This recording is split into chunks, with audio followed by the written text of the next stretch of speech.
اللہ الرحمن الرحیم ایاک نعبد و ایاک نستعین معزز خواتین و حضرات پیارے بچوں السلام علیکم. میں اپنی طرف سے آپ سب کو اور پوری دنیا میں کسی بھی کونے میں رہنے والے تمام پاکستانیوں کو جشن آزادی کی مبارکباد پیش کرتا ہوں اور اپنے لیڈر عمران خان کو جو اس وقت پاکستان کی وجہ سے جیل میں ہے اس کو بھی سب سے زیادہ مبارکباد پیش کرتا ہوں. اور ان لوگوں کو بالکل نہیں کرتا جنہوں نے پاکستان کا آئین توڑا، جنہوں نے مینڈیٹ چوری کیا اور جنہوں نے پاکستان کے قانون کو توڑا، کسی بھی طرح سے خود توڑا یا سہولت کار بنے، تو وہ بالکل مستحق نہیں ہے. ایک ایسے ملک جو ایک نظریے کی بنیاد پہ بنا تھا اور اس کے اندر رہتے ہوئے اس ملک کے آئین سے وفاداری نہ کرنا میرے خیال میں ایک غداری ہے، اور ایسے لوگ بالکل مستحق نہیں ہیں کہ ان کو جشن آزادی کی مبارکباد دی جائے. نظریہ پاکستان اور پاکستان کا وجود ہمیں سکھاتا کیا ہے، میں اپنی نوجوان نسل کو یہ بتانا چاہتا ہوں. پاکستان کا وجود ایک خواب جو علامہ اقبال نے دیکھا اس کی وجہ سے آیا. اس کا مطلب یہ ہے کہ ہمیشہ بڑے لوگ یا بڑا کام وہی کرتے ہیں جن کا خواب بڑا ہوتا ہے، اور اس کے بعد قائد اعظم کی کوششوں سے اور ہمارے آباء و اجداد نے مل کر لازوال قربانیاں دی، اور اس کے بعد یہ ملک ہمیں جو کہ اسلام کے نام پہ بنا اور ایک آزاد ملک ہمیں ملا. اس کے ساتھ ساتھ ہمارا قومی ترانہ وہ ہمیں کیا سبق دیتا ہے. آپ جو لوگ یہ سن رہے ہوں یا جو لوگ اس کو سنیں بعد میں یہاں پہ موجود ہیں، آپ اکیلے جا کر ذرا گھر میں یہ قومی ترانہ ذرا اکیلے آپ پڑھنا، یا اس کو آپ ترنم کے ساتھ اسی طریقے سے جس طرح ہم اکٹھے ہو کے پڑھتے ہیں اس طرح آپ کوشش کرنا. تو میرے خیال میں 95% سے زیادہ لوگ ایسے ہوں گے کہ جو اس کو نہیں پڑھ سکیں گے، لیکن جب مل کے ہم پڑھتے ہیں اس کو تو ہر لفظ آپ کے ذہن میں پہلے سے آنا شروع ہو جاتا ہے. اس کا مطلب ہے اتحاد اور اتفاق، اس کی بنیاد پہ قومیں آگے بڑھتی ہیں. اس کا سبق ہمیں دیا گیا ہے اور ہمارا قومی ترانہ اس کا ایک بہت بڑا ایک واضح ثبوت ہے. اب اس کو ٹرائی کر لینا.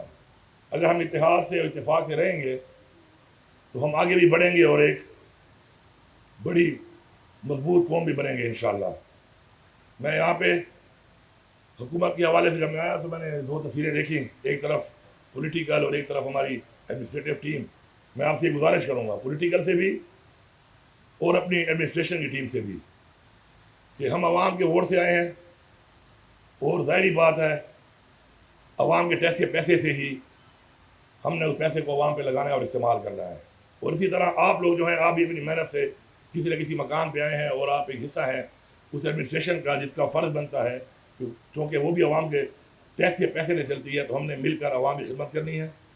ہم نے مل کر عوام کا جو ٹیکس پیئر منی ہے، جو پیسہ ہے اس کو امانت سمجھ کے استعمال کرنا ہے اور ان کی خدمت کرنی ہے، اور ان کو بہترین سہولیات دینے کے لیے جو بھی ذمہ داری ہمارے زمرے میں آتی ہے اس کو ہم نے بھرپور طریقے سے ادا کرنا ہے. اگر ہم اس سوچ کے ساتھ اپنی محنت کریں اور اس نیت کے ساتھ اپنے تمام اقدامات کریں تو میرے خیال میں اللہ تعالیٰ ہماری مدد کرے گا. اور وہ جو بھی مسائل اب تک ہمارے آباء و اجداد نے دیکھے، ہم نے دیکھے اور اب دیکھ رہے ہیں، تو انشاءاللہ ہم اس سے نکل سکتے ہیں.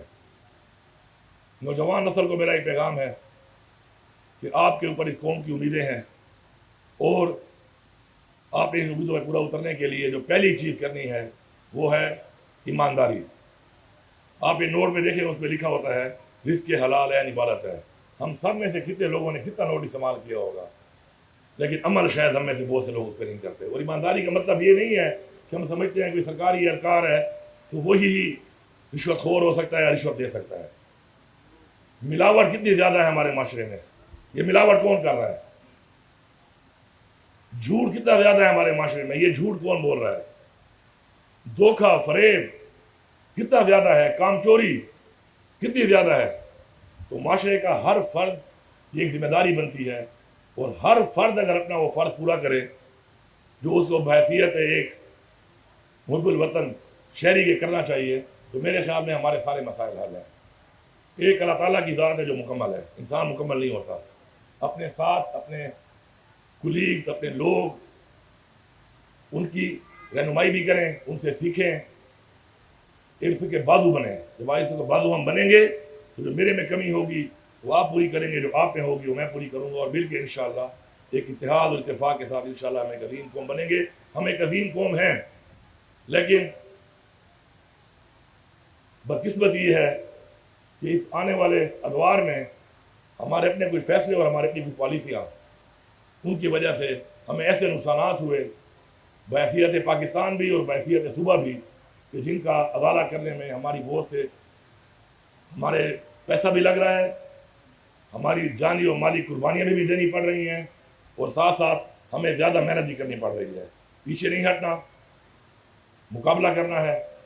اللہ تعالیٰ نے فرمایا ہے کہ کوشش کرنی ہے آپ نے، باقی انشاءاللہ وہ کرے گا، لیکن نیت صاف ہونی چاہیے. انشاءاللہ اچھی نیت کے ساتھ، اتفاق کے ساتھ، اتحاد کے ساتھ انشاءاللہ ہم نے کام کر کے پاکستان کو انشاءاللہ ایک ایسا عظیم ملک بنانا ہے.